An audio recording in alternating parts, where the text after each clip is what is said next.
Ang puot ng digmaan ay nagtulak sa kanya sa isang malamig na pabrika sa Poland kung saan ang inggit ng mga babae ay mas matalim pa kaysa sa taglamig ng bansang ito. Itinulak nila siya sa pader, kinuha ang lahat sa kanya, maliban sa isang bagay na hindi nila inaasahan at ito rin ang nagligtas sa kanyang buhay sa mapagpasyang araw na iyon. Ako, si Enya, 24 taong gulang. Ang lugar na kinatatayuan ko ngayon ay Katowice, isang maliit na industrial na lungsod sa Timog Poland. Narating ko ito pagkatapos ng 2 araw na biyahe sa tren mula Kyiv, Ukraine. Sa totoo lang, doon ako tumakas noong Mayo 24, 2022. Madaling araw noon, nagising ako dahil sa isang malakas na pagsabog. Nayanig ang bintana at mula sa malayo ay nakita ko ang mga haligi ng maitim na usok na umuusok. Nagmamadali ang aking ina sa kwarto habang ang aking ama ay nakapag-impake na ng kanyang mga bagahe.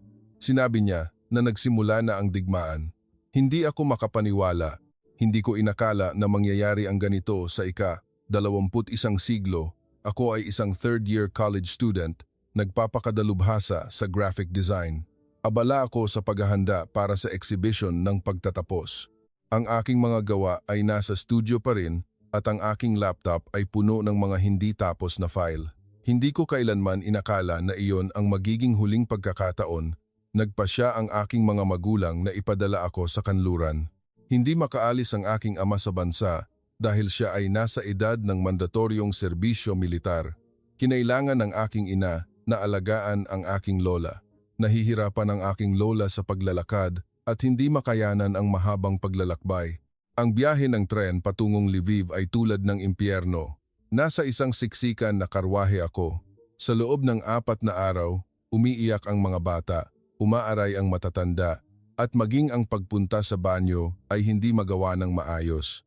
Sa labas ng bintana, patuloy ang pagtaas ng usok at paminsan-minsan ay may naririnig na pagsabog mula sa malayo. Nang tawiran ko ang hangganan, huling tumawag sa akin si nanay. Pinayuhan niya ako na makipag-ugnayan agad kapag nakarating na ako sa ligtas na lugar. Sinabi niya na mahal niya ako. Hindi ko inakala na iyon ang magiging huling mga salita. Ngayon ay hindi ko na sila makontak. 2 buwan na ang nakalipas. Nang dumating ako sa Poland, wala akong anumang dala. Ang lahat ng aking ari-arian ay isang backpack lang. Sa loob nito ay ilang damit, ang aking pasaporte at €2,000 na binigay sa akin ni nanay. Iyon lang, nasa isang refugee camp ako sa loob ng 1 linggo. Natutulog ako sa mga pansamantalang tolda kasama ang daan-daang iba pa. Araw-araw akong pumipila para sa pagkain at gabi-gabi ay binabangungot ako. Ang mga pagsabog at sigawan ay umaalingaw-ngaw pa rin sa aking tainga. Isang voluntaryo ang nagbigay sa akin ng impormasyon tungkol sa isang trabaho. May isang pabrika ng electronic components sa Katowice na kumukuha ng mga manggagawa. Sinabi nila na magbibigay din sila ng tirahan. Wala akong ibang pagpipilian. Nasa labas ng lungsod ang pabrika. Magkakatabi ang mga kulay-abong gusali at umuusok mula sa mga tsimeneya. Ang lugar na ito ay gumagawa ng mga electronic components para sa pag-export sa Pilipinas, Thailand, at iba pang merkado sa Timog Silangang Asya, pangunahin ang maliliit na bahagi na ginagamit sa mga smartphone at computer. Napakasimple ng interview. Tinanong nila ako kung marunong ako mag-Ingles. Sumagot ako ng oo. Nag-aral ako ng General English classes sa universidad at dahil sa design ng aking kurso, marami rin akong nabasang English materials. Tinanong nila ako kung pwede akong magsimulang magtrabaho bukas. Sagot ko, siyempre. Ang dormitoryo ay isang lumang gusali malapit sa pabrika. Ito ay isang kwarto para sa 4 na tao na may 2 double-deck bed. Ako ay inilagay sa ilalim na kama malapit sa bintana. Ang aking mga kasama sa kwarto ay 2 babaeng Polish at 1 babae mula sa Bulgaria. Sa unang araw ko sa trabaho, labis akong nagulat. Mas malaki ang pabrika kaysa sa aking inaakala. May 6 na assembly line at bawat linya ay may humigit kumulang 30 katao na nagtatrabaho. Karamihan sa kanila ay kababaihan. Inilagay ako sa assembly line number 3. Ang trabaho ko ay ikabit ang mga components sa isang maliit na circuit board. Kailangan kong gumamit ng mikroskopyo at sipit para kabitan ang napakaliit na bahagi. Kahit kaunting panginginig ng kamay ay maaaring makalikha ng depektong produkto, ang unang buwan ay impyerno. Nakaupo ako sa iisang posisyon sa loob ng 10 oras bawat araw. Sumasakit ang aking likod at balikat na parang mababali. Nanghihina rin ang aking mga mata. Pagdating ng gabi, umuuwi ako sa dormitoryo at bumagsak sa kama. Ang buwanang sahod ko ay lamang €100. Ito ang minimum wage sa Poland. Pagkatapos bawasan ang gastos sa pagkain at tirahan, natitira sa akin ang humigit kumulang €300. Nagpadala ako ng €100 sa bawat isa sa aking mga magulang. Kahit hindi ako makapag-ugnayan, aktibo pa rin ang kanilang bank account. Sa pabrika, may mga manggagawa mula sa iba't ibang bansa. Ang mga Ukrainian ang pinakamarami, mayroon ding mga katutubong Polish, at mayroon ding mula sa Bulgaria, Romania, Moldova. Bawat isa ay may kanya-kanyang sitwasyon. Sa oras ng tanghalian, karaniwang nagtitipon ng mga tao ayon sa kanilang nasyonalidad. Ang mga babaeng Ukrainian ay magkakasamang nakaupo. Ang mga Polish ay magkakasama. Pangunahin akong sumasama sa grupo ng mga Ukrainian. Nagkakaunawaan kami sa pamamagitan ng mga kuwento tungkol sa aming bayan. Isang araw, nagsimulang kumalat ang isang tsismis sa pabrika. Sabi nila na darating ang isang malaking kliyente mula sa Pilipinas. Darating siya para sa regular na inspeksyon. Nagsimulang magkaingay ang mga babaeng manggagawa.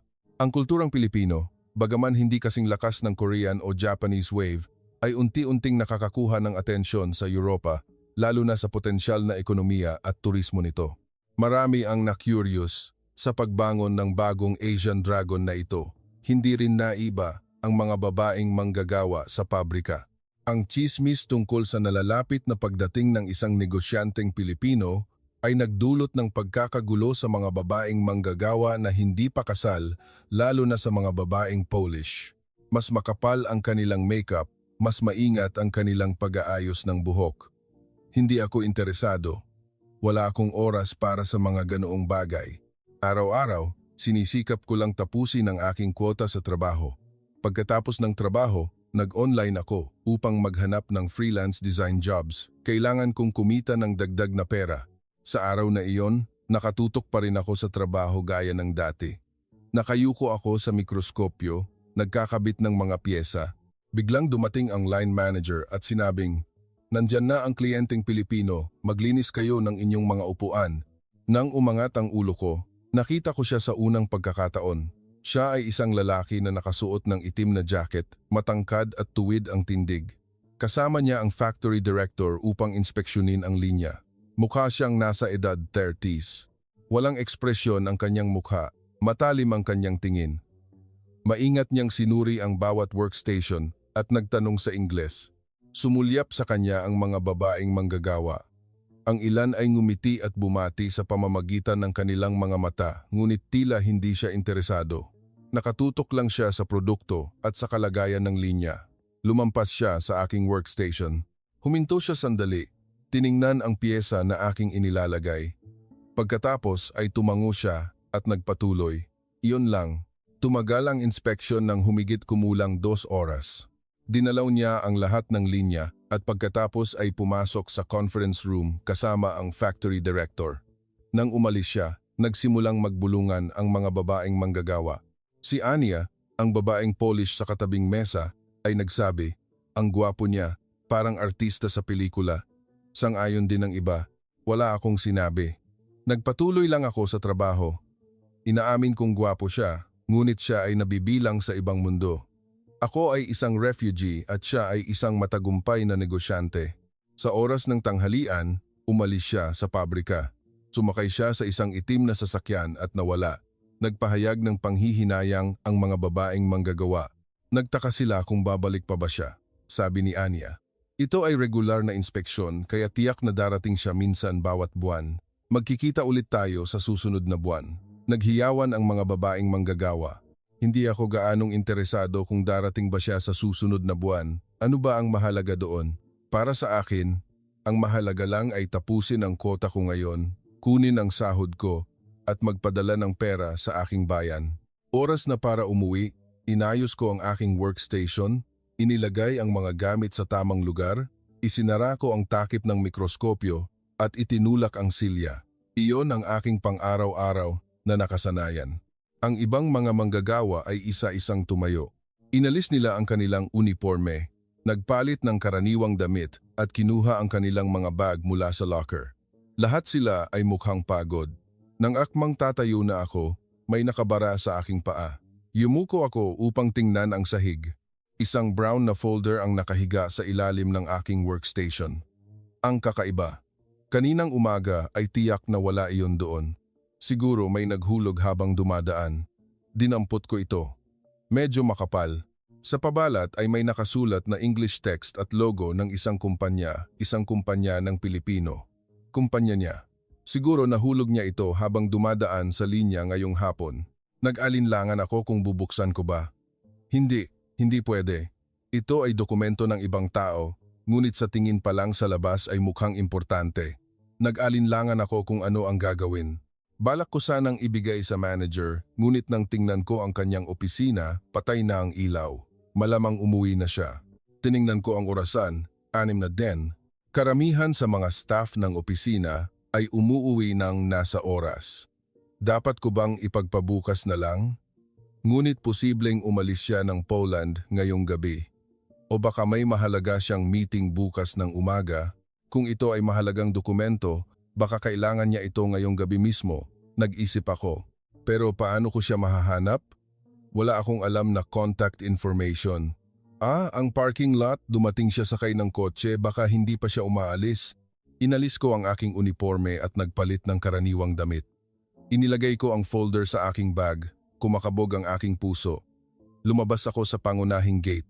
Papagabi na. Kulay kahel ang langit. Ang simoy ng Setyembre ay talagang presko.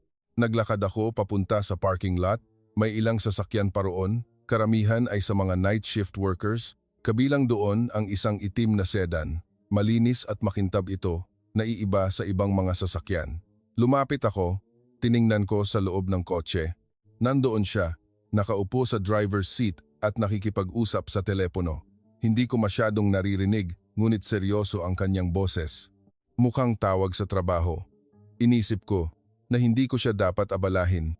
Balak ko nang umalis ngunit narito na ako at tila napakahalaga ng folder. Lakas loob akong kumatok sa bintana. Kaktok, kaktok. Isang mahinang tunog. Lumingon siya.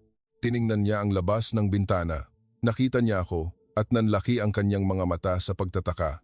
Siguro, hindi niya inasahan na isang manggagawa sa pabrika ang nakatayo sa harap ng kanyang sasakyan. Pinatay niya ang tawag, ibinaba niya ang bintana. Huminga ako ng malalim at sinabi ko sa Ingles, "Paumanhin, ayoko pong abalahin kayo." Kinuha ko ang folder mula sa aking bag at iniabot sa kanya. Nakita ko po ito sa pabrika. Nahulog po sa ilalim ng aking workstation. Nagpatuloy ako. Nakita ko po ang logo ng kumpanya at naisip kong sa inyo ito kaya dinala ko rito. Kinuha niya ang folder, tiningnan niya ito at nagbago ang kanyang ekspresyon, isang uri ng ginhawa. Binuksan niya ang folder at sinuri ang loob. Binasa niya ang mga dokumento. Pagkatapos ay tiningnan niya ako, "Maraming salamat sa iyo." Sinabi niya, taos puso ang kanyang boses. Kanina ko pa ito hinahanap. Hindi ko alam kung saan ko ito nalaglag. At balak ko pa sanang bumalik sa pabrika para tawagan ang lahat. Ang swerte naman, sabi ko. Hindi po, nagkataon lang po na nakita ko. Tiningnan niya ako sandali at pagkatapos ay sinabi, Maraming salamat talaga. Malaki ang naitulong mo sa akin. Dahil dito, magiging maayos ang meeting ko bukas. Walang anuman po. Iyon lang po ang tama. Kahit sino naman po gagawin iyon. Umiling siya. Hindi lahat gagawin iyon. Tapos na ang oras ng trabaho at nag-abala ka pang lumabas sa parking lot para hanapin ako. Napakabuti mo. Uminit ang aking mukha. Hindi ako sanay na pinupuri. Sabi niya, "Enya, tatandaan ko ang pangalan mo. Umaasa akong magkikita ulit tayo." Sabi ko, "Sige po, mag-ingat kayo." Ngumiti siya. Isinara ang bintana ng kotse. Unti-unting umalis ang sasakyan mula sa parking lot. Nakatayo ako doon, pinagmamasdan ang pagkawala ng sasakyan. Unti-unting lumiit ang pulang taillights nito at pagkatapos ay nawala. Isang kakaibang pakiramdam, uminit ang aking dibdib. Masaya ako dahil nakatulong ako sa isang tao. Masaya ako dahil pinasalamatan niya ako at sinabi niyang tatandaan niya ang pangalan ko at magkikita ulit kami. Pauwi sa dormitoryo, hindi ko napigilan ang ngiti. Magandang araw ngayon, iyon ang una kong tunay na pagkikita sa kanya. Maikli ngunit puno ng kahulugan. Noon hindi ko alam, ngunit iyon ang simula. Lumipas ang isang buwan, ganun pa rin ang buhay ko.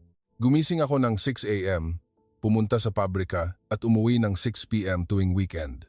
Nagpapahinga ako sa dormitoryo o pumupunta sa lungsod para mamili. Ang balita mula sa Ukraine ay lalong lumalala. Sa bawat pagtingin ko sa balita, parang nadudurog ang puso ko. Balita tungkol sa pagbobomba sa Kyiv. Balita tungkol sa pagkakakulong ng Mariupol. Gabi-gabi ay hindi ako makatulog dahil sa pag-iisip sa aking mga magulang. Patuloy pa rin akong nagpapadala ng pera sa kanilang account. Ang makita na naipasok ang pera, kahit papaano alam kong umiiral pa rin ang account na iyon. Iyon lang ang tanging pag-asa ko. Unti-unti akong nasanay sa buhay sa pabrika. Mas bumilis ang aking bilis sa trabaho at nabawasan din ang bilang ng mga depektong produkto. Pinuri ako ng line manager. Sinabi niya na mahusay akong magtrabaho at posibleng mailipat ako sa assembly line na may mas komplikadong components sa susunod na buwan. Ang komplikadong linya ay may kaunting mas mataas na sahod, humigit kumulang €700 sa isang buwan. €100 lang ang diferensya. Ngunit para sa akin, malaking halaga iyon na maaari kong ipadala sa aking mga magulang. Naging mas malapit ako kay Anya. Siya ay Polish ngunit napakahusay magsalita ng Ingles. Madalas kaming magkasama kumain sa oras ng break. Marami ang sinasabi ni Anya tungkol sa mga pelikulang Pilipino. Sinabi niya na napakaganda ng pinakabago niyang napanood at ang bidang lalaki ay napakagwapo. Isang araw, tinanong ako ni Ania, "Nanonood ka ba ng mga pelikulang Pilipino?" Sumagot ako na hindi pa. Wala akong oras. Pagkatapos ng trabaho, kailangan kong maghanap ng freelance work at tuwing weekend, kailangan kong maglaba at maglinis. Nagpahayag ng panghihinayang si Ania. Sinabi niya na sayang daw at hindi ako nanonood. Napakasaya ng mga iyon. Nangako siya na kapag may oras, manonood kami ng magkasama. Ngumiti lang ako ng pilit. Kalagitnaan iyon ng Marso. Kumalat na naman ang tsismis sa pabrika. Darating na naman ang kliyenteng Pilipino. Ang regular na inspection ngayong buwan, nagkagulo na naman ang mga babaeng manggagawa. Ganoon din si Anya. Nag-makeup siya ng maaga pa, naglagay ng pabango, at inayos pa niya ang kanyang buhok gamit ang plancha. Suot ko pa rin ang aking karaniwang uniforme. Hindi ako nagme-makeup, hindi ko alam kung paano, at wala rin akong dahilan. Isang manggagawa lang ako na nandito para magtrabaho. Humigit kumulang 10 a.m. dumating siya. Ngayon ay nakasuot siya ng itim na jacket tulad ng dati. Kasama pa rin niya ang factory director. Ang kanyang paraan ng pag-iinspeksyon sa linya ay pareho pa rin tulad ng dati, maingat at detalyado. Humihinto siya sa bawat workstation upang suriin ang produkto. Marami rin siyang itinanong. Dumating siya sa assembly line number 3, ang aking linya. Mabagal siyang lumakad, sinuri ang bawat workstation. Huminto siya sa harap ko. Tiningnan niya ang piyesa na aking inilalagay. Pagkatapos ay tinanong niya sa Ingles, "Gaano ka nakatagal dito nagtatrabaho?" "Mga 3 buwan po." Sumagot ako. Tumango siya. "Mahusay ang iyong trabaho, malinis ang produkto. Salamat po." Tiningnan niya ako sandali at pagkatapos ay lumipat sa susunod na workstation. Maikli lang ang pag-uusap na iyon ngunit naramdaman ko ang tingin ng mga babaeng manggagawa sa paligid, lalo na si Ania. Nakatitig siya sa akin. Si Chia, ganoon din ang babaeng Polish sa katabing mesa. Sa oras ng tanghalian, tinanong ako ni Ania, "Kilala mo ba ang kliyenteng Pilipino na iyon?" "Hindi." Sabi ko, noong nakaraang buwan, tinulungan ko lang siyang hanapin ang folder niya. Nagpakita ng pagdududa si Ania. "Bakit ikaw lang ang kinausap niya? Ang iba, dumaan lang siya." "Hindi ko alam." Sumagot ako, "Siguro, nagkataon lang." Umiling si Ania.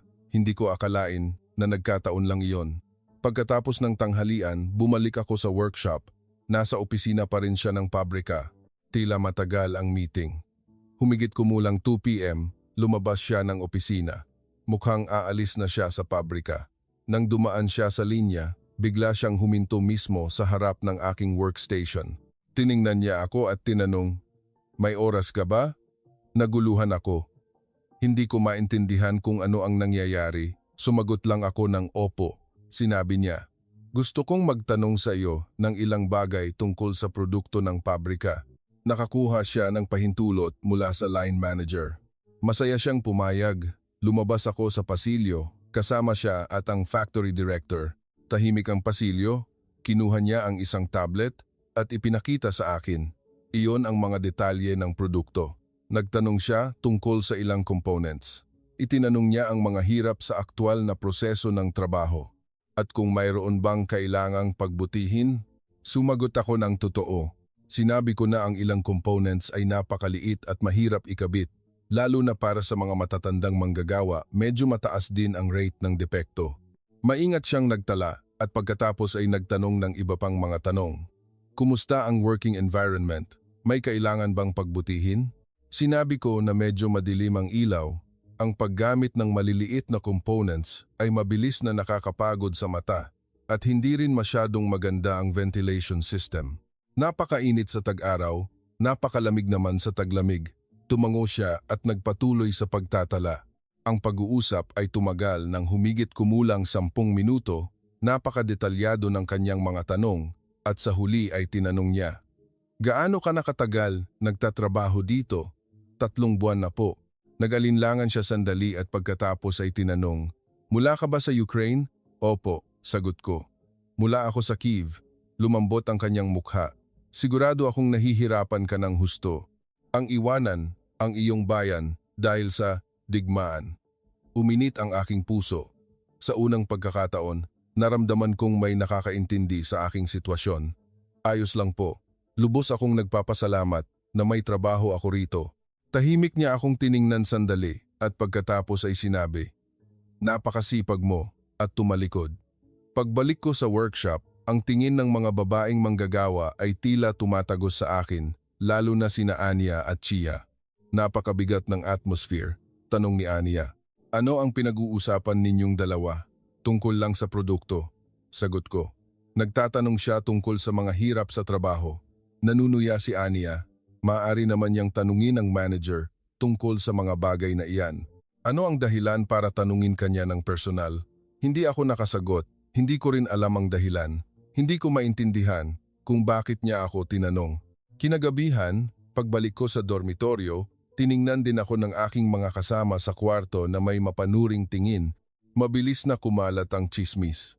Tsismis na ang kliyenteng Pilipino ay nagbigay ng espesyal na atensyon sa akin. Nakahiga ako sa kama at nakatingin sa kisame. Ano ba ang nangyayari? Nagtanong lang naman siya tungkol sa trabaho. Bakit ganito ang reaksyon ng mga tao? Ngunit sa kabilang banda, mayroon din akong kakaibang pakiramdam. Ang tingin niya sa akin ngayon ay naiiba sa dati, medyo mas malambing. At tiningnan niya ako ng mas matagal. Hindi, ilusyon lang siguro. Isang manggagawa lang ako sa pabrika, samantalang siya ay isang matagumpay na negosyante. Hindi siya maaaring magkaroon ng interes sa isang tulad ko. Sinabi ko sa sarili ko at nahulog sa tulog. Ngunit sa aking panaginip, narinig ko ang kanyang boses. "Sigurado akong nahihirapan ka ng husto." Ang mga salitang iyon ay patuloy na umaalingaw-ngaw sa aking isip. Mas mainit ang tagsibol sa Poland kaysa sa aking inaakala. Nagsimulang mamulaklak ang mga bulaklak sa paligid ng pabrika at namumunga ang mga puno. Ngunit ang aking puso ay nananatiling taglamig. Patuloy pa rin ang digmaan sa Ukraine. Araw-araw ay may kakilakilabot na balita. Nang marinig ko ang balita tungkol sa massacre ng mga sibilyan sa Bucha, umiyak ako magdamag. Hindi ko pa rin makontak ang aking mga magulang. Sa pabrika, inilipat ako sa bagong linya kung saan hinahawakan ang mas komplikadong components. Ang trabaho sa bagong linya ay nangangailangan ng mas detalyadong paggawa, mas maraming components at mas komplikadong proseso ng assembly. Sa unang linggo, puro pagkakamali ang ginagawa ko. Pinagalitan ako ng manager ng maraming beses ngunit unti-unti akong nasanay. Nagsimulang makabisado ng aking mga kamay. Pagkatapos ng isang linggo, bumilis ang aking trabaho at nabawasan ang bilang ng mga depektong produkto. Sa bagong linya, ako lang ang Ukrainian. Karamihan ay katutubong Polish kasama na sina Chia at Iwona. Pareho silang mga babaeng walang asawa. Nasa edad 30s. Matangkad si Chia, blonde ang buhok, makapal ang makeup at gumagamit ng maraming pabango. Si Iwona ay may brown na buhok at payat ang katawan. Pareho silang fans ng mga pelikulang Pilipino. Sa bawat oras ng tanghalian, Pilipinas lang ang pinag-uusapan nila. Sinong aktor ang gwapo? Anong pelikula ang maganda? At kung gaano kagagalante ang mga kalalakihang Pilipino sa kababaihan. Karamihan ay mag-isa akong kumakain. Nasa ibang linya si Ania at hindi pa ako ganoon kalapit sa aking mga kasamahan sa bagong linya. Tahimik lang akong kumakain at nagpapahinga sa isang sulok ng lounge. Kalagitnaan iyon ng Abril. May tsismis na naman na darating siya. Sa regular na inspeksyon ngayong buwan, labis na tuwang-tuwa sina Chia at Iwona. Nag-reapply sila ng makeup simula pa umaga at inaayos ang kanilang mga damit. Sa oras ng tanghalian, pumunta pa sila sa banyo para ayusin ang kanilang lipstick. Humigit kumulang 11 a.m., dumating siya. Ngayon ay nakasuot siya ng kulay abong suit. Nagsimula siyang mag-inspeksyon sa linya kasama ang factory director. Dumating din siya sa bagong linya. Dahan-dahan siyang naglakad, sinuri ang bawat workstation. Huminto siya sa harap ni Chia. Ngumiti si Chia ng malapad at bumati sa pamamagitan ng kanyang mga mata, ngunit sinuri lang niya ang component at lumampas. Nawala ang ngiti ni Chia. Tumayo siya sa harap ng aking workstation. Tiningnan niya ang component na aking inilalagay at pagkatapos ay tinanong niya sa Ingles, "Nailipat ka na ba sa bagong linya?" "Opo," sagot ko. "Nagsimula po ako rito noong nakaraang linggo." Tumango siya. Nagtanong siya, "Nasanay ka na ba?" "Medyo mahirap po sa simula pero ngayon ay ayos na po." Ngumiti siya ng bahagya. Isang mabilis na ngiti ngunit nakita ko iyon.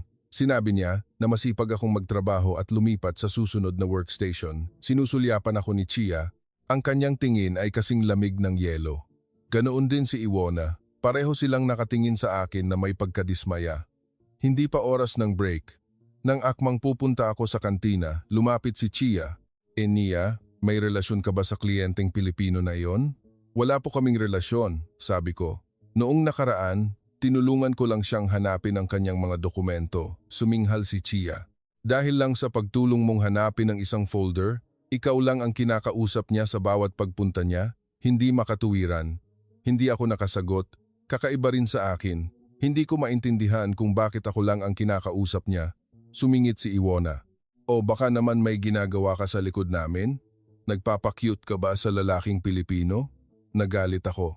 "Ano ba ang ginawa ko? Nandito lang ako para magtrabaho. Wala akong ginawa." Sabi ko. Siya ang kusang lumapit at kinausap ako. Sumagot lang ako. Suminghal si Chia. "Sabihin na natin ganoon. Pero mag-ingat ka. Lahat ng babae dito ay nakabantay sa iyo." Kumain ako sa kantina ng walang gana. Nararamdaman ko ang tingin ng mga babaeng manggagawa sa paligid. Narinig ko rin ang kanilang mga bulong. Sa hapon ng trabaho, hindi ako makapag-concentrate. Paulit-ulit akong nagkakamali. Nahuhulog ko ang mga pyesa o mali ang pagkakabit ko ng mga ito. Lumapit ang manager at tinanong, "Anong nangyayari?" "Wala po, medyo pagod lang po ako," sabi ng manager. "Mag-concentrate ka. Ang linyang ito ay nangangailangan ng mababang rate ng depekto. Kung patuloy kang magkakamali, baka ilipat kita sa lumang linya. Kailangan kong ipagbuti ang aking sarili. Kung babalik ako sa lumang linya, bababa ang sahod ko. Bababa ng 100 euro. Hindi ko iyon pwedeng hayaan. Oras na para umuwi." Nang inaayos ko ang aking workstation at akmang tatayo na, dumaan si Chia at siniko ako sa balikat. Mukhang sinadya niya. Hindi siya nag-abalang mag-sorry at dumiretso lang. Dumaan din si Iwona nang hindi man lang tumitingin sa akin. Pauwi ako sa dormitoryo. Pagkalabas ko lang ng pangunahing gate ng pabrika, may tumawag sa pangalan ko, Enia. Lumingon ako, siya. Akmang sasakay siya sa kanyang kotse nang makita niya ako. Naguluhan ako, bakit niya tinawag ang pangalan ko? Lumapit siya. "May oras ka ba?" tanong niya. Pwede ba tayong magkape at mag-usap sandali? Umiikot ang aking isip. Bakit niya ako niyaya magkape? Ano ang gusto niyang pag-usapan? Ngunit wala akong dahilan upang tumanggi. Opo, sige po. Sagot ko. Sumakay ako sa kanyang kotse at pumunta kami sa isang coffee shop sa malapit. Ito ay isang maliit na coffee shop na walang gaanong customer. Nag-order kami ng kape, nag-order siya ng Americano at ako naman ng latte. Umupo kami sa isang mesa malapit sa bintana. Siya ang unang nagsalita. Mahirap siguro ang magtrabaho sa pabrika, ano? Sumagot ako ng totoo. Mahirap po, pero wala akong ibang pagpipilian. Kailangan ko pong kumita ng pera.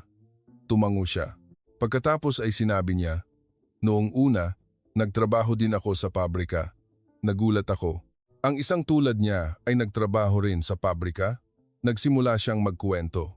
Sinabi niya na nagtrabaho siya sa pabrika simula pa noong 20 taong gulang siya. Nabigo ang negosyo ng kanyang mga magulang at iniwan lang sila ng utang. Kinailangan niyang magsimulang magtrabaho agad pagkatapos ng high school. Sa umaga, nagtatrabaho siya sa pabrika. Sa gabi naman ay nag-aaral ng part-time sa universidad. Sa weekend, nagtatrabaho pa siya ng extra. Ginugol niya ang kanyang mga 20s sa ganitong paraan. Nag-ipon siya ng pera at nagtayo ng isang maliit na trading company. Sa simula ay siya lang mag-isa, walang opisina, sa bahay lang siya nagtatrabaho. Sinabi niya na inabot ng 10 taon upang mabuo ang kumpanya gaya ng ngayon. Sa kasalukuyan, may 15 empleyado ang kumpanya at nakikipagtransaksyon sa ilang bansa sa Europa. Ang kanyang boses ay kalmado, hindi nagmamayabang, hindi humihingi ng simpatiya, simpleng nagsasalaysay lang ng katotohanan. Uminit ang aking puso. Naranasan din niya ang mahihirap na panahon, nagsimula rin siya sa wala tulad ko. Bigla kong naramdaman na mas malapit siya sa akin, kaya nagkuwento ako. Nag-aral din ako sa universidad sa Kyiv, nagpakadalubhasa sa disenyo. Naghahanda ako para sa exhibition ng pagtatapos nang sumiklab ang digmaan. Tahimik siyang nakinig at pagkatapos ay tinanong, "Sa tingin mo ba ay makakabalik ka pa?" "Hindi ko alam," sabi ko. Hindi ko makontak ang aking mga magulang at hindi ko rin alam kung kumusta na ang aming bahay. Siguro hindi na ako makakabalik. Tahimik siyang uminom ng kape sandali at pagkatapos ay sinabi na magiging mahirap ngunit huwag akong susuko, naranasan din niya ang ganoon. "Salamat po," sabi ko. Ang kanyang mga salita ay tunay na nakakaaliw. Umalis kami sa coffee shop at inihatid niya ako sa harap ng dormitoryo. Sinabi niya, "Babalik ako sa susunod na buwan. Magkikita tayo ulit noon, ha?" "Opo," sagot ko. Nakatayo ako roon, pinagmamasdan ang kanyang kotse na lumalayo. Isang kakaibang pakiramdam. Sa unang pagkakataon, may isang taong talagang nakinig sa aking kuwento. Sa unang pagkakataon, mayroong nakakaintindi sa akin. Ngunit kasabay nito, nag-aalala rin ako. Naalala ko ang malamig na tingin ni Chia at Iwona. Kung malalaman nila ito, tiyak na mas magiging masama ang lahat. Tahimik akong pumasok sa dormitoryo, sinisikap na walang makakita. Dumating ang Mayo, mas uminit ang panahon at mas maraming tao sa kalsada. Ngunit ang atmosphere sa pabrika ay lalong lumalamig, lalo na sa paligid ko. Nagsimulang lantaran akong baliwalain ni Chia at Iwona. Bumati ako ng magandang umaga, ngunit hindi sila sumagot. Sa oras ng tanghalian, kapag umupo ako, tumatayo sila at umaalis. Ang kilos na iyon ay napakaliwanag. Ganoon din ang ibang babaeng manggagawa. Kapag nakasalubong nila ako sa pasilyo, nagbubulungan sila. Kapag dumaan ako, tumitigil sila sa pag-uusap. Humihinto sila sa kalagitnaan ng kanilang kuwento. Nagkaroon din ng problema sa trabaho. Ang mga components sa aking workstation ay madalas nawawala.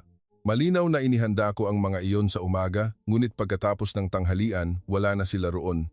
Nang sabihin ko sa manager, sinabi niya na, "Siguro na ilagay ko sa maling lugar. Kailangan kong kunin ulit ang mga components." At iyon ang nagpatagal sa akin. Hindi ko matapos ang kwota ko. Nagtanong ang manager, "Bakit palagi kang natatagalan?" Natatakot ako na ang aking paliwanag ay ituring na pagdadahilan, kaya wala akong sinabi. Isang araw, nawala ang aking silya.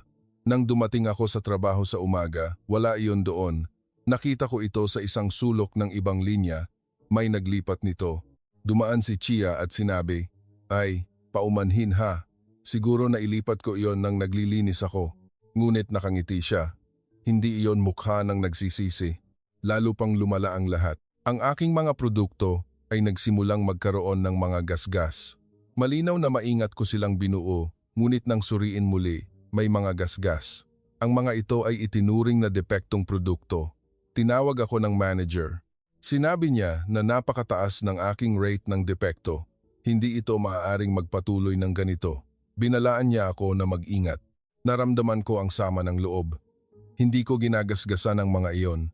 Sinadya ng isang tao iyon. Ngunit wala akong ebidensya. Kung sasabihin ko, ito ay magmumukhang pagdadahilan lang. Umiyak ako sa gabi. Tahimik akong umiiyak, takot na marinig ng aking mga kasama sa kwarto. Tinakpan ko ang aking ulo ng kumot at umiyak ng walang tunog. Bakit nila ginagawa ito sa akin? May nagawa ba akong mali? Kalagitnaan iyon ng Mayo, at oras na para dumating siya. Kumalat ang tsismis at nagkaingay na naman ang mga babaeng manggagawa, ngunit ngayong pagkakataon, iba na ang atmosphere. Narinig ko si Chia na sinasabi sa ibang babaeng manggagawa na mag-ingat sa enya na iyon. Sinusubukan niyang akitin ang kliyenteng Pilipino. Hindi iyon totoo. Wala akong ginawa. Siya ang kusang lumapit at kinausap ako ngunit walang naniwala sa akin. Humigit kumulang 10 a.m. dumating siya. Ngayon ay nakasuot siya ng beige na jacket. Kasama pa rin niya ang factory director. Nagsimula siyang mag-inspection sa linya. Yumuko ako, nakatutok sa trabaho. Sinikap kong huwag intindihin kung nandoon ba siya o wala, ngunit tumayo siya sa harap ko. Huminto siya sandali at pinagmasdan ang aking trabaho. Pagkatapos ay tinanong niya sa Ingles, "Kumusta ka ngayon?" "Ayos lang po ako," sagot ko. Sinikap kong sumagot ng napakaikli hanggat maaari. Ayoko nang magsalita pa. Ang tingin ng mga tao sa paligid ay nagdulot sa akin ng sakit. Tila napansin niya iyon. Hindi na siya nagtanong pa at lumipat sa susunod na workstation. Hindi pa oras ng break. Nang akmang pupunta ako sa kantina, hinarangan ako ni Chia. "Nandoon din si Iwona," sabi ni Chia. "Napakakapal mo. Alam na namin ang lahat. Nilalandi mo ang lalaking Pilipino na iyon." "Hindi po," sabi ko. "Wala akong ginawa." Suminghal si Iwona. "Ganun ba? Bakit ikaw lang ang palagi niyang kinakausap? Kami, hindi man lang niya tiningnan." "Hindi ko alam," sabi ko. Hindi ko rin maintindihan kung bakit. Lumapit si Chia ng isang hakbang. "Binalaan kita. Huwag mong pakikialaman ang amin. Huwag kang mangarap na makuha ang lalaking Pilipino na iyon. Alam mo ang iyong lugar." "Lugar? Ano ang lugar ko?" sabi ni Iwona. "Isang refugee lang, isang batang tumakas sa digmaan na nakikipamuhay sa aming bansa." Nadurog ang aking puso. May mali ba sa pagiging refugee? May mali ba sa pagtakas sa digmaan? Hindi ko naman gustong mangyari iyon. Hindi ako makapagsalita ng anumang salita. Dumiretso lang ako sa pagitan nila at naglakad papunta sa kantina. Kumuha ako ng pagkain at umupo sa isang sulok. Wala akong ganang kumain. Nagsikip ang lalamunan ko. Sinubukan kong kumain ng ilang subo at umalis. Pumasok ako sa banyo. Ipinatong ko ang aking mga kamay sa lababo at tiningnan ang salamin. Nakita ko ang isang maputlang mukha. Bakit nangyari ito? Gusto ko lang namang magtrabaho ng payapa. Umagos ang aking luha. Pumasok ako sa isang cubicle at nilock ang pinto. Umupo ako sa nakatakip na inidoro at tahimik na umiyak. Tinakpan ko ang aking bibig upang walang marinig na tunog. Sa labas, narinig ko ang pagbukas ng pinto ng banyo. May 2 yapak. Pagkatapos ay huminto ang mga yapak na iyon mismo sa harap ng pinto ng aking cubicle. Biglang bumuhos ang malamig na tubig mula sa itaas ng partition, parang may gumamit ng timba para ibuhos. Nabasa ako mula ulo hanggang paa. Nabasa ang aking uniforme at maging ang aking damit panloob. Ang malamig na tubig ay dumadaloy sa aking balat. Narinig ko ang mahihinang tawa. Wala silang sinabi ngunit alam kong boses iyon ni Chia at Iwona. Unti-unting lumayo ang mga yapak. Sumara ang pinto ng banyo. Narinig ko pa ang kanilang tawa na umaalingaw-ngaw mula sa pasilyo. Nandoon pa rin ako nakaupo, basa ang buong katawan at nanginginig. Kahit Mayo na, napakalamig pa rin ng tubig. Binuksan ko ang pinto ng cubicle at lumabas. Tiningnan ko ang salamin, isang kahabag-habag na hitsura, basa ang buhok na nakakapit sa aking mukha, tumutulo ang tubig mula sa uniforme. Sinubukan kong pigain ang aking damit ngunit walang silbi. Napakabasa nila. Hindi ako makakabalik sa workshop sa ganitong kalagayan. Wala akong extra na uniforme. Ano ang gagawin ko? Kung sasabihin ko sa manager, ano ang sasabihin niya? Kung sasabihin niya sa akin na umuwi para magpalit, maaantala ako sa trabaho. Ang pagkaantala sa trabaho ay magdudulot ng pagbawas sa sahod, may kung anong dumadaloy sa aking pisngi. Hindi ko matukoy kung tubig ba iyon o luha. Siguro pareho. Pinunasan ko ang aking mukha ngunit ang tubig mula sa damit ay dumadaloy pababa at muling binabasa ang aking mukha, walang silbi. Binuksan ko ang pinto ng banyo at lumabas. Nakasalubong ko siya sa pasilyo. Nakita niya ako at huminto na may pagtataka sa kanyang mukha. Tiningnan niya ang aking basang-basa na damit at tinanong, "Anong nangyari?" Hindi sinasadya. Natapunan ako ng tubig. Sabi ko, "Ayos lang po. Patuyuin lang." Ngunit nanginginig ang aking katawan kahit Mayo na, medyo malamig pa rin sa loob at mas lalo akong nilalamig dahil sa basang damit. Inalis niya ang kanyang jacket. Iniabot niya ito sa akin. "Suotin mo ito." Naguluhan ako. "Hindi po. Ayos lang po ako."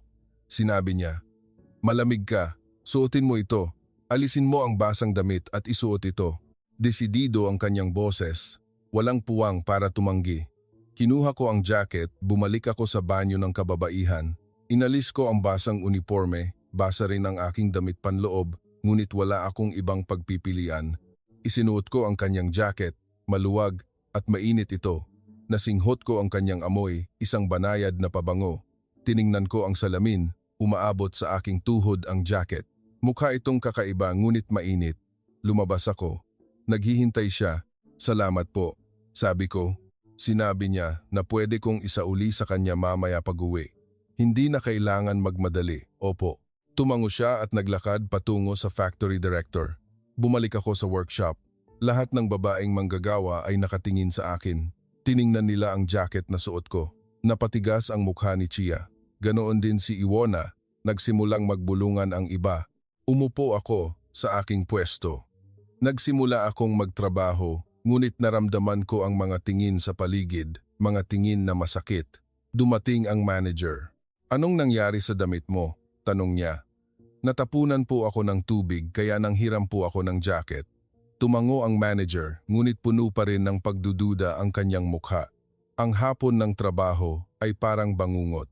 Patuloy akong nakarinig ng mga bulungan sa paligid. Hindi ko malinaw na marinig ang sinasabi nila, ngunit malinaw na ako ang pinag-uusapan. Dumaan si Chia at bumulong. Sa wakas, lumabas din ang tunay niyang ugali, ang kapal talaga. Nagtiis ako. Kung makikipagtalo ako, mas lalong lalala ang lahat. Tahimik lang ako at nagtrabaho. Oras na para umuwi. Isinuot ko ang jacket at lumabas sa pangunahing gate. Nandoon nakaparada ang kanyang sasakyan. Bumaba siya ng kotse. Lumapit siya sa akin at tinanong, "Ayos ka lang ba?" "Opo," sumagot ako. "Dahil sa jacket ninyo, ayos lang po ako." Inalis ko ang jacket at ibinigay sa kanya. "Maraming salamat po. Malaki po talaga ang naitulong ninyo sa akin." Kinuha niya ang jacket at tinanong, "May nangyari ba? May sumadya ba?" "Wala po, nagkataon lang po." Tiningnan niya ako ng matalim, isang tingin na puno ng pagdududa ngunit hindi na siya nagtanong pa. "Mag-ingat ka," sabi niya. "Kung may mangyari, kontakin mo ako." At pagkatapos ay ibinigay niya sa akin ang kanyang business card. Kinuha ko ang business card, nakasulat doon ang kanyang pangalan at numero ng telepono. Marco. Marco ang pangalan niya. "Salamat po," sabi ko. Sumakay siya sa kotse at naglakad ako pabalik sa dormitoryo. Naramdaman ko ang business card sa aking bulsa. Mainit ito, ngunit kasabay nito, natatakot din ako. Ano ang susunod na mangyayari? Tiyak na mas magagalit pa sina Chia at Iwona. Galit din sa akin ang ibang babaeng manggagawa. Ngunit sa kabilang banda, uminit ang aking puso. Pakiramdam ko ay mayroong nakakasama ko, mayroong nag-aalala sa akin. Kinagabihan, kinuha ko ang business card at tiningnan. Dinama ko ang pangalan ni Marco ng aking daliri. Isang kakaibang pakiramdam, isang pakiramdam na sa unang pagkakataon ko naramdaman. Mas mainit ang tag-araw sa Poland kaysa sa aking inaakala. Sa loob ng pabrika ay napakainit na parang hurno. May air conditioner ngunit hindi sapat. Nagtatrabaho kami ng pawisan, lalo pang lumala ang atmosphere sa pabrika. Nagsimulang lantaran akong ibuli ni Chia at Iwona. Hindi na sila nagtatago, itinatapon nila ang basura sa aking workstation. Mga tira-tirang pagkain at tissue paper. Kailangan kong linisin, bawat umaga, at patuloy ding nawawala ang mga components. Walang silbi ang sabihin sa manager, walang ebidensya. Sinabi pa ng manager na hindi ako maingat sa paghawak ng aking mga gamit. Sa oras ng tanghalian, nag-iisa lang akong kumakain. Nagsimula na ring lumayo sa akin ang ibang manggagawang Ukrainian. Natatakot sila na kung sasama sila sa akin, kamuhian din sila. Mas dumami ang mga araw na umiiyak ako sa banyo, tahimik nang walang nakakaalam. Akala ko ay kaya kong tiisin, ngunit unti-unti akong umaabot sa aking limitasyon. Isang araw, nakatanggap ako ng mensahe mula kay Marco mula sa numero sa business card. "Ayos ka lang ba?" tanong niya. "May pinagdadaanan ka ba sa pabrika?" Paano ako sasagot? Kung sasabihin kong nahihirapan ako, mag-aalala siya. Kung magsisinungaling ako na ayos lang ako, napakasakit iyon. Sumagot ako ng totoo. "Medyo mahirap po, pero kaya ko naman."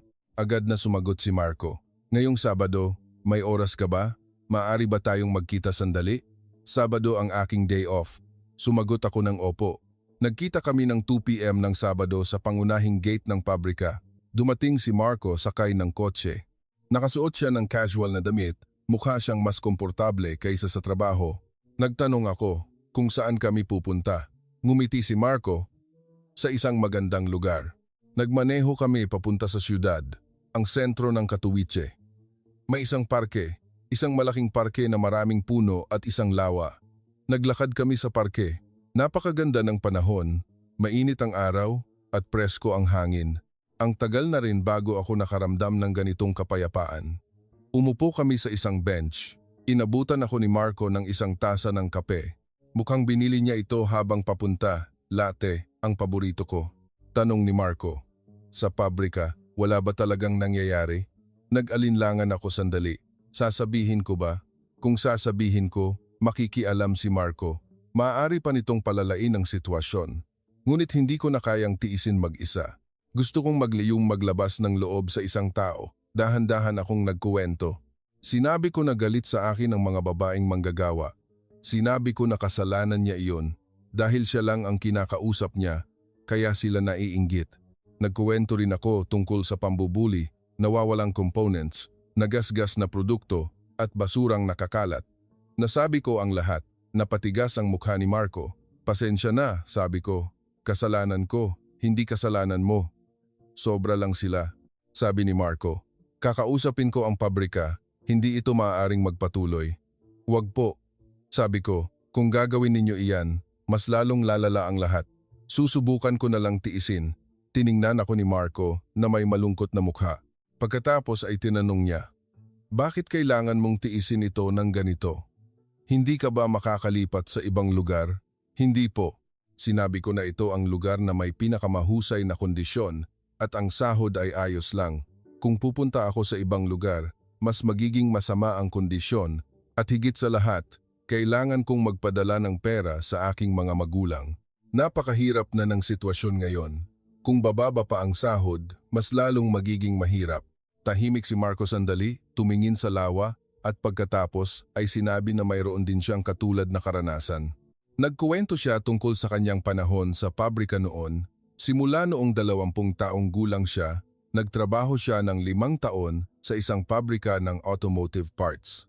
Minamaliit siya ng kanyang mga kasamahan, graduate lang ng high school na nagmamayabang, habang buhay na manggagawa. Ano pa ang pinapangarap niya? Pinagtatawanan siya ng ganoon, ngunit hindi siya sumuko. Gabi-gabi ay nag-aaral siya ng part-time sa universidad at sa weekend naman ay nag-aaral ng Ingles. Nagbasa siya ng 12 libro tungkol sa negosyo. Pagkaraan ng 5 taon, umalis siya sa pabrika. Nag-ipon siya ng pera, umupa ng isang maliit na opisina at nagsimula ng negosyo sa commercial brokerage. Sa unang taon, Wala siyang nakuhang anumang kontrata, ngunit hindi pa rin siya sumuko. Ngayon, ang kanyang kumpanya ay may 15 empleyado at ang taunang kita ay lumampas sa humigit kumulang 70 milyong piso PHP 90,000. Nabayaran na niya ang utang ng kanyang mga magulang at nakabili na ng bahay. Tiningnan ako ni Marco at sinabi, "Kaya mo rin, Enya. Mahirap ngayon, ngunit kung hindi ka susuko, isang araw magbabago ang lahat." "Salamat po," sabi ko. Ang kanyang mga salita ay tunay na nakakaaliw. Sa unang pagkakataon, nakita ko ang pag-asa. Tanong ni Marco, "Nagpatuloy ka pa ba sa pag-aaral ng disenyo?" "Hindi po." Sabi ko, "Wala po akong oras. Pagkatapos ng trabaho, pagod na ako para gumawa ng anuman." Sinabi ni Marco na kailangan kong gumawa ng oras. Iyon lang ang tanging paraan para makaahon. Tama, alam ko rin iyon, ngunit napakahirap itong gawin. Iminungkahi ni Marco na magkita kami tuwing weekend at mag-aral ng magkasama. "Kailangan kong mag-aral ng Polish at ikaw naman ay mag-aral ng disenyo. Kung may kasama tayo, mas magkakaroon tayo ng motibasyon." Nagulat ako. "Magkita tuwing weekend?" sabi ni Marco. "Sa tuwing pumupunta ako rito, mag-isa lang ako sa hotel. Napaka-boring. Kung makakapaglaan ako ng oras sa iyo, mas magiging maganda." Inisip ko na magandang alok iyon, ngunit pakiramdam ko ay inabala ko siya. Sabi ni Marco, "Hindi ka nambubuli. Sa katunayan, ako pa ang dapat magpasalamat sa iyo. Kapag kasama ko si Enya, napaka-komportable ko." "Bakit ka komportable kapag kasama ako?" tanong ko. Nag-alinlangan si Marco sandali at pagkatapos ay sinabi, "Dahil napakatotoo mo. Ang ibang tao ay tinitingnan ang aking pera at katayuan, ngunit ikaw ay tinitingnan ako bilang isang tao. Kumakabog ang aking puso, isang kakaibang pakiramdam." "Sige po," sagot ko. "Magkita tayo tuwing weekend para mag-aral." Ngumiti si Marco nang napakaliwanag. Iyon ang unang pagkakataon na nakita ko siyang may ganoong maliwanag na ekspresyon. Ang kanyang mukha na laging walang ekspresyon ay mukhang ganap na naiiba. Mula noon, nagkikita kami tuwing weekend sa library o coffee shop. Binuksan ni Marco ang kanyang librong Polish para mag-aral, habang ako naman ay nagtatrabaho sa design sa aking laptop. Paminsan-minsan, binibilhan ako ni Marco ng kape. Kapag nakatutok ako, tahimik niya itong inilalagay sa tabi ko. Sinisikap na huwag akong abalahin. Nagtanghalian at naghapunan din kami ng magkasama. Sa simula, si Marco ang laging nagbabayad. Nang magpakita ako ng pagkailang, sinabi ni Marco, "Ayos lang, pwede ko itong isama sa gastos sa trabaho." Tunog kasinungalingan iyon, ngunit binaliwala ko na lang. Marami kaming napag-usapan. Tungkol sa nakaraan ni Marco, tungkol sa aking bayan, tungkol sa aming mga plano sa hinaharap. Napakabilis ng paglipas ng panahon. Mas marami ang sinasabi ni Marco kaysa sa aking inaakala kapag naging malapit na kami. Madalas din siyang magbiro. Madalas ko rin siyang makita na nakangiti. Nagkita kami tuwing weekend sa loob ng humigit kumulang 1.5 buwan. Ngayon ay naging nakasanayan na namin iyon. Tuwing Biyernes ay nagte-text kami para magtanong kung ano ang gagawin bukas at sa Sabado ng umaga ay nagkikita kami. Isang gabi iyon ng Sabado. Naglalakad kami sa parke. Madilim na, kulay kahel ang langit. Biglang huminto si Marco. Lumingon siya at tiningnan ako at sinabi, "Enya, may gusto akong sabihin sa iyo." "Opo," sagot ko. Huminga si Marco ng malalim at pagkatapos ay nagsalita. Sa simula, awa iyon. Naawa siya sa isang batang babae na kailangang magtiis ng bunga ng digmaan. Gusto niya akong tulungan, ngunit sa paglipas ng panahon, nagbago ang lahat.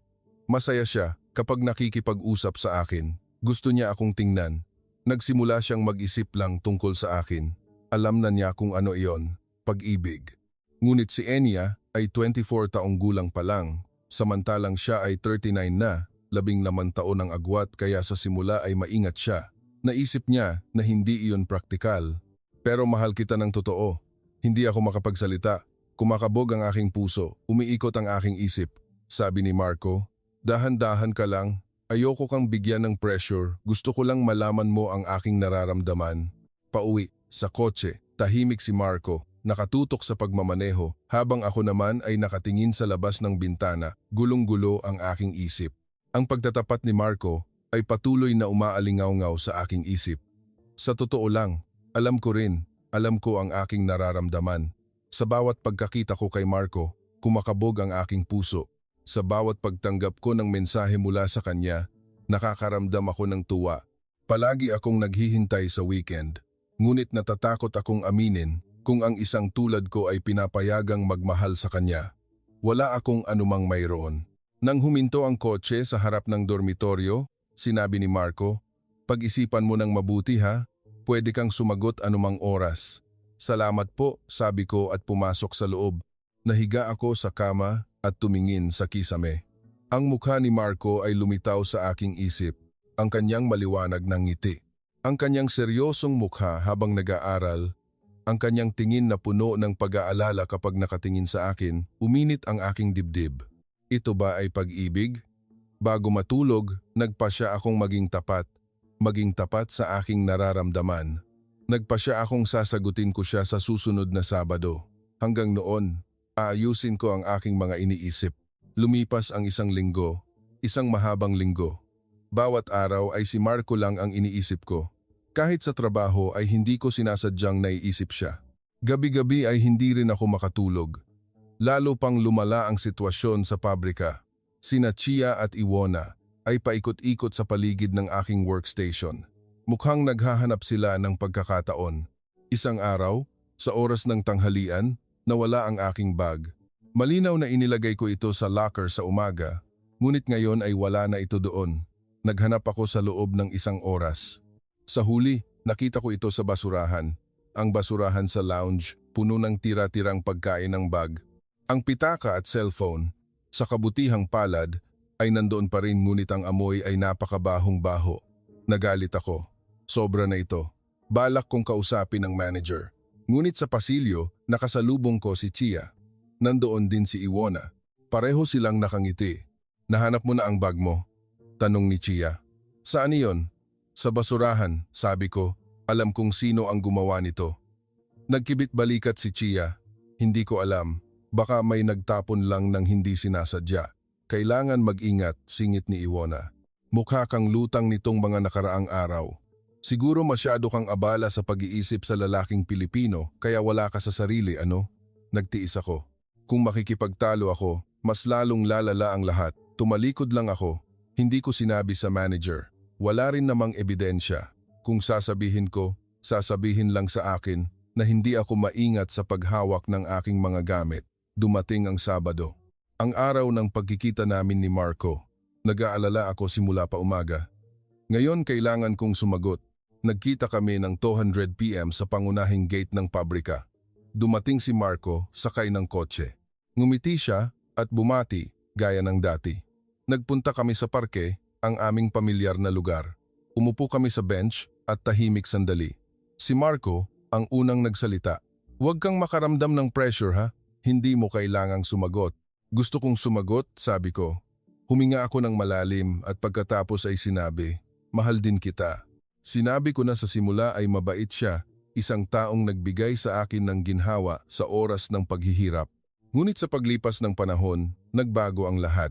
Nagsimula akong mag-isip lang tungkol sa kanya at gusto ko siyang makita. Hindi ako sigurado kung pag-ibig ba iyon dahil hindi ko talaga alam kung ano ang pag-ibig, ngunit ngayon alam ko na.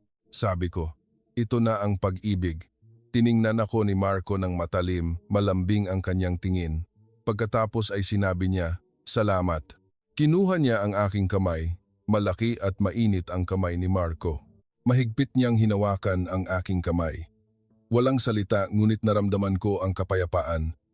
Kapag kasama ko si Marco, pakiramdam ko ay nasa akin ang buong mundo. Naghapunan kami. Isang maliit na restaurant, isang lugar na nagbebenta ng tradisyonal na pagkaing Polish. Sa hapunan, pinag-usapan namin ang tungkol sa hinaharap. Kailangan ko pa ring magtrabaho sa pabrika, samantalang si Marco ay kailangang magbiyahe sa pagitan ng Pilipinas at Poland, napakahirap magkita ng madalas. Sinabi ni Marco na susubukan niyang pumunta rito minsan bawat buwan. Noon, magkikita tayo at madalas tayong magtawagan at mag-text. "Sige," sabi ko, "kaya kong maghintay. Maghihintay ako hanggang dumating ka." Humingi ng paumanhin si Marco. Paumanhin dahil hindi ako makapunta ng mas madalas. Dahil sa trabaho, wala akong ibang magawa. Ayos lang po, sabi ko. Kailangan ko ring magtrabaho. Sapat na ang magkita tuwing weekend, ngunit sa loob ko ay may kaunting pag-aalala pa rin. Posible ba talaga ito? Maaari ba naming panatilihin ang pag-ibig sa kabila ng ganoong kalayuan? Ngunit isang araw, isang anunsyo ang ipinadala sa pabrika. Ang aking temporary residence permit ay mag-expire sa huli ng Agosto. Kailangan kong mag-apply para sa extension. Naguluhan ako. Ganap kong nakalimutan ang tungkol sa visa extension. Para mag-apply, kailangan ko ng maraming dokumento. Certificate of Employment, Certificate of Residency, Bank Statement. Humingi ako ng Certificate of Employment sa pabrika. Sinabi ng staff ng HR na aabutin iyon ng humigit kumulang 1 linggo. Hiningi ko na gawin nila ng mas mabilis, ngunit sinabi nila na iyon ang patakaran. Lumapit ako sa dormitory manager para kumuha ng Certificate of Residency. Sinabi niya, kailangan mong magbayad ng 20 euro. Mahal, ngunit wala akong ibang pagpipilian. Pumunta ako sa bangko para kumuha ng bank statement. Mayroon akong 800 euro sa aking account. Hindi ko alam kung sapat iyon, ngunit iyon lang ang mayroon ako. Inabot ako ng 2 linggo para kolektahin ang lahat ng dokumento. Isumite ko ang mga ito sa immigration office. Sinabi ng staff na ang proseso ng pagsusuri ay aabutin ng 4 hanggang 6 na linggo. 1 buwan na lang bago matapos ang Agosto. Nagtanong ako kung paano kung walang resulta bago ang deadline. Sumagot ang staff na walang emosyon. May posibilidad na ma-deport ka. Manatili ng walang visa ay illegal. Nadurog ang aking puso. Saan ako i-deport? Ang Ukraine ay nasa digmaan pa rin. Hindi ako makakabalik. Sinabi nila na maaari akong pumunta sa ibang bansa na Germany, France o Netherlands. Ngunit doon, kailangan ko rin ng visa. Magiging illegal na residente ako. Kinagabihan, tinawagan ko si Marco. Ipinaliwanag ko ang sitwasyon, sinabi ko ang tungkol sa posibleng mangyari. Kung hindi ko ma-extend ang aking visa, tahimik si Marco sandali at pagkatapos ay sinabi, "Huwag kang mag-alala, tiyak na may paraan." "Anong paraan po?" tanong ko. Sabi ni Marco, "Aalamin ko. May kaibigan akong abogado, tatanungin ko siya." "Salamat po," sabi ko. Ngunit nag-aalala pa rin ako. Mayroon ba talagang paraan? Dumating ang Agosto, isang mainit na tag-araw, mas lalong uminit ang pabrika. Walang silbi ang pagbukas ng bentilador, wala pa ring resulta ang visa.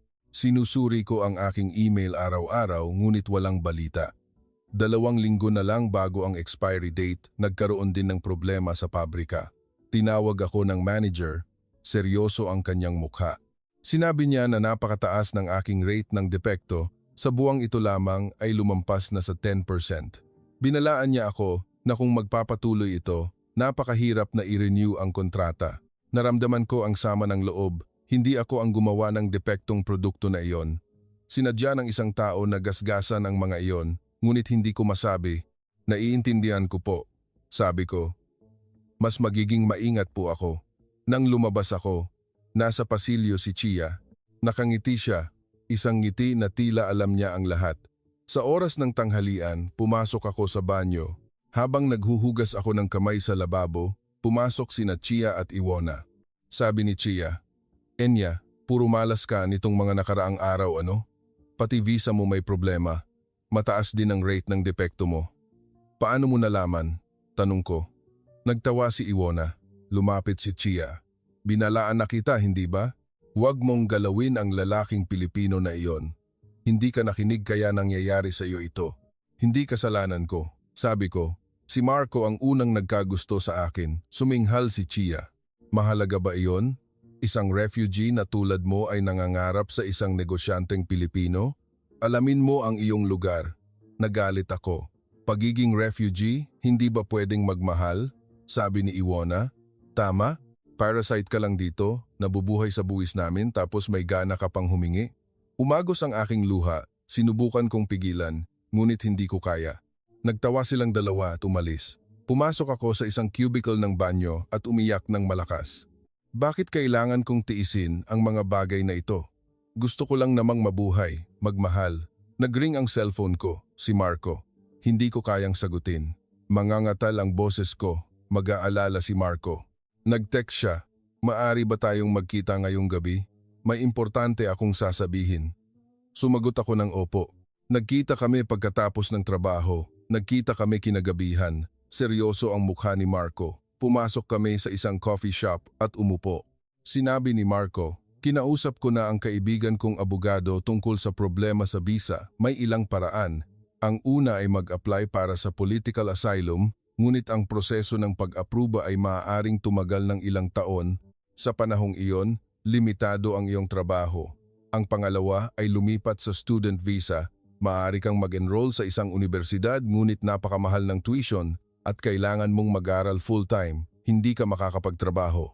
At ang pangatlo, tanong ko, nag-alinlangan si Marco. Pagkatapos ay sinabi niya, magpakasal sa akin. Kung magpapakasal tayo, maaari kang pumunta sa Pilipinas. Magkakaroon ka ng spousal visa. Maaari kang manirahan at magtrabaho ng legal sa Pilipinas. Hindi ako makapaniwala. Magpakasal? Pupunta sa Pilipinas? Sabi ni Marco. Alam kong hindi ito ideal. Gusto ko talagang mangyari ang lahat ng mas maayos, ngunit napaka-urgent ng sitwasyon ngayon. Ayoko kang mawala. Ayoko na maging illegal na residente ka o ma-deport sa ibang bansa. Kaya magpakasal ka sa akin. Halika sa Pilipinas, magsisimula tayo ng bagong buhay doon.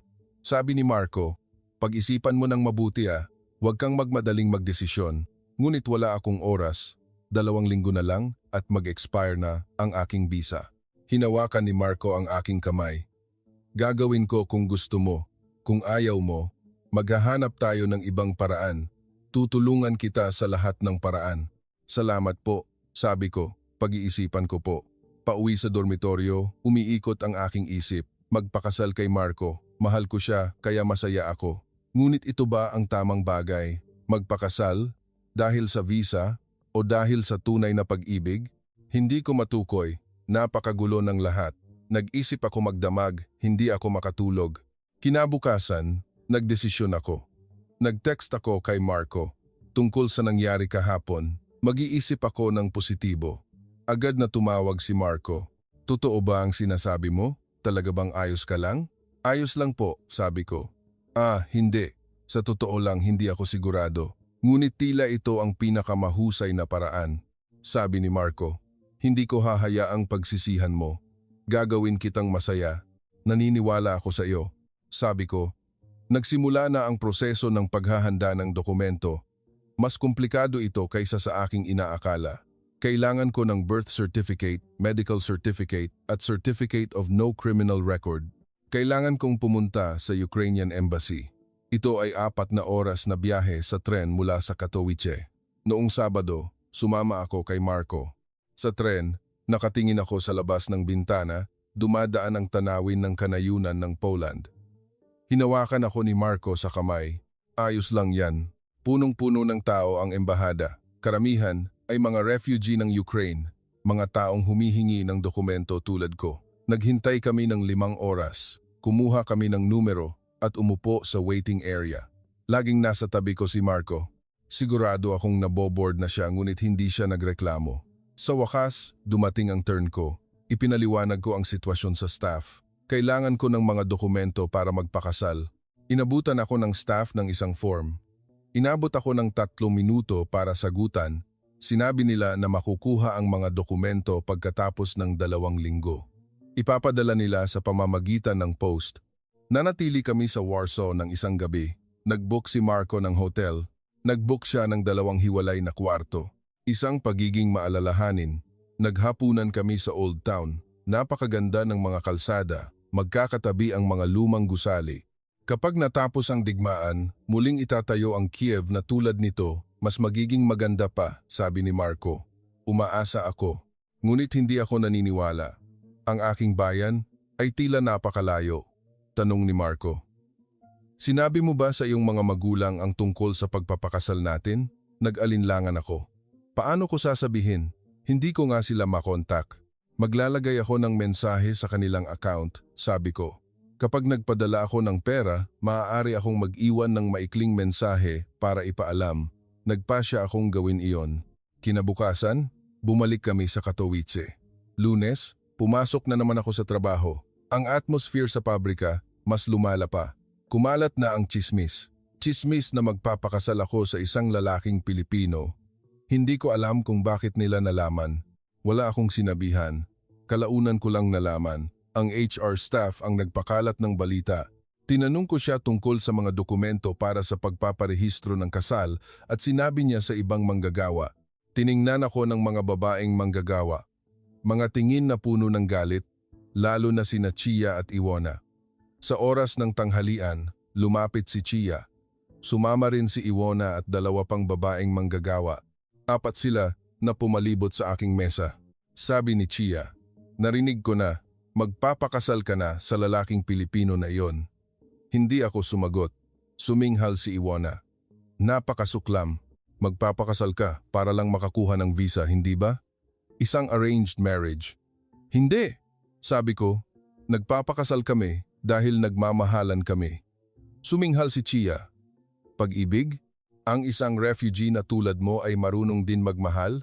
Dahil lang sa pera, hindi ba? Nagalit ako. Balak kong tumayo ngunit hinawakan ako ni Iwona sa balikat. Napakalakas niya. Yumuko si Chia malapit sa aking mukha. Binalaan kita. Hindi ka magtatagal sa lalaking iyon. Hindi siya ang tipong makakasama habang buhay ng isang tulad mo. Pagkatapos ay tumalikod siya, nagtawanan silang 4 at umalis. Nanginginig ang aking mga kamay. Hindi na ako makakain.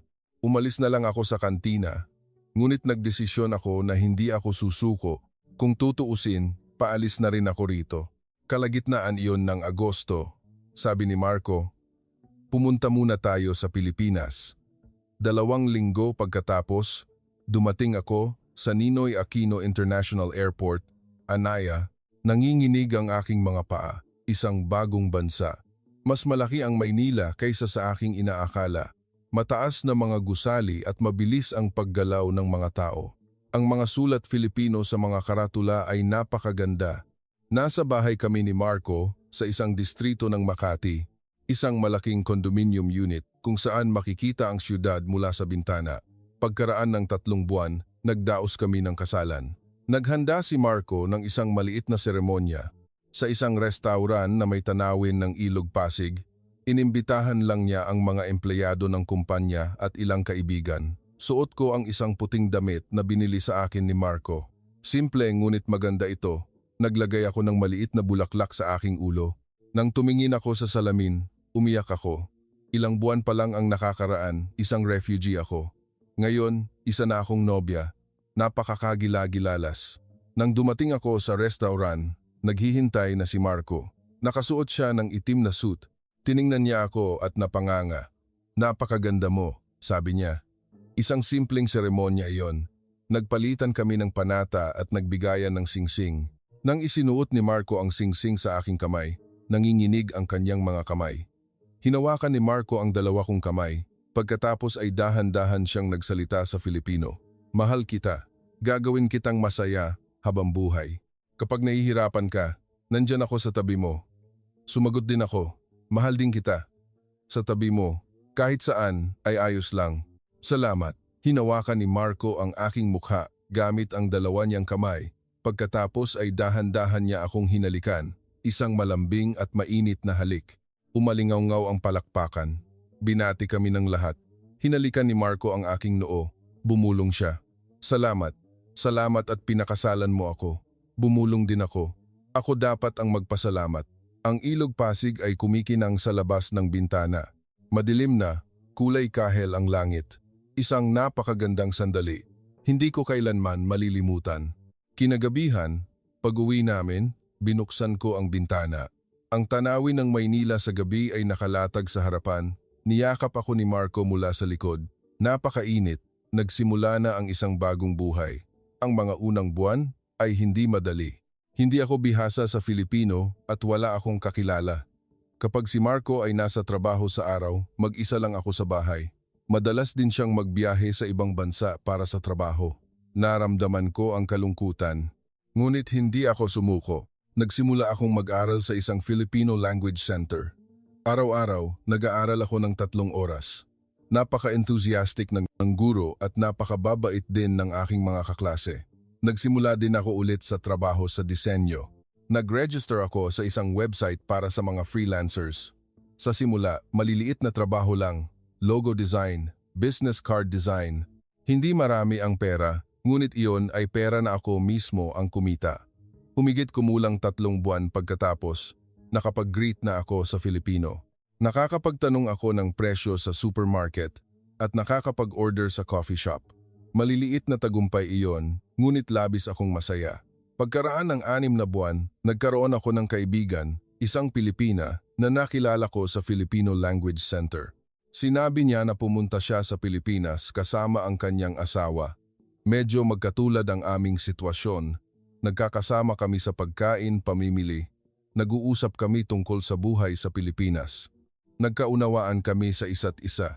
Lumipas ang 1 taon. Isang araw, nakatanggap ako ng email mula sa aking mga magulang. Nanginginig ang aking mga kamay. Buhay pa sila. Si nanay, si tatay, at si lola, lahat sila. Marami ang nawasak sa Kyiv ngunit nasa proseso na ng pagpapanumbalik. Nalaman din nila na nagpakasal na ako. Binati nila ako. Nag-video call kami. Sa unang pagkakataon pagkatapos ng 1 taon, nakita ko ang mukha ng aking mga magulang. Tumanda na sila ng husto, ngunit nakangiti sila. Umiyak ako ng matagal. Bumati rin si Marco gamit ang kanyang kaunting kaalaman sa Ingles. Labis na natuwa ang aking mga magulang. Sinabi nila na salamat sa pag-aalaga ni Marco sa akin. Dumami rin ang aking trabaho sa disenyo. Nagsimula na ring makipag-ugnayan ang mga kumpanya ng Pilipino. Sinabi nila na nakita nila ang aking portfolio. Maaari akong kumita ng humigit kumulang 70,000 piso, PHP, 90,000, sa isang buwan. Pagkaraan ng 2 taon, nagbukas ako ng isang maliit na studio. Inayos ko ang isang maliit na kwarto sa bahay. Mayroon lang isang mesa, computer at tablet.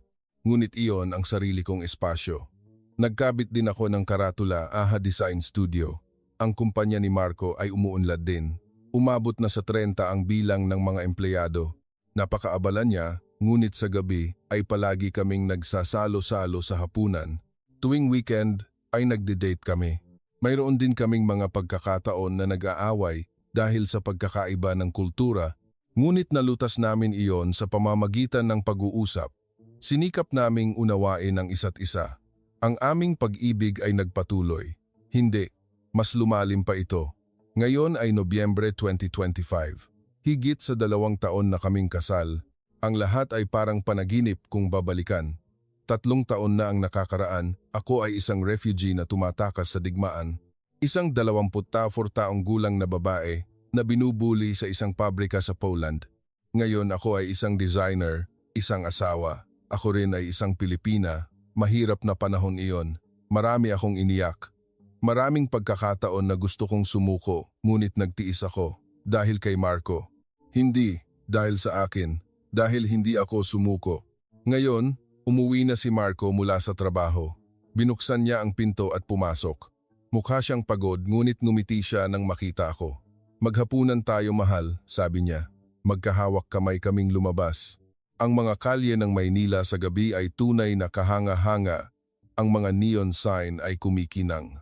Mahigpit na hinawakan ni Marco ang aking kamay. Sinabi niya, mahal kita. Sumagot din ako. Ako rin. Pakiramdam ko ay napakasaya ko sa sandaling ito. At alam kong mas magiging masaya pa ako. Dahil ang buhay, tulad ng pinakamagandang design, ay hindi isang regalo kundi isang bagay na nilikha mula sa pag-ibig, tapang at hindi pagsuko. Nagtatapos na ang aking kwento rito. Salamat sa pakikinig. Kung ang kuwentong ito ay nakaantig sa iyong puso, mangyaring mag-iwan ng like at mag-subscribe sa channel dahil bawat maliit na kilos mo ay malaking inspirasyon para sa amin.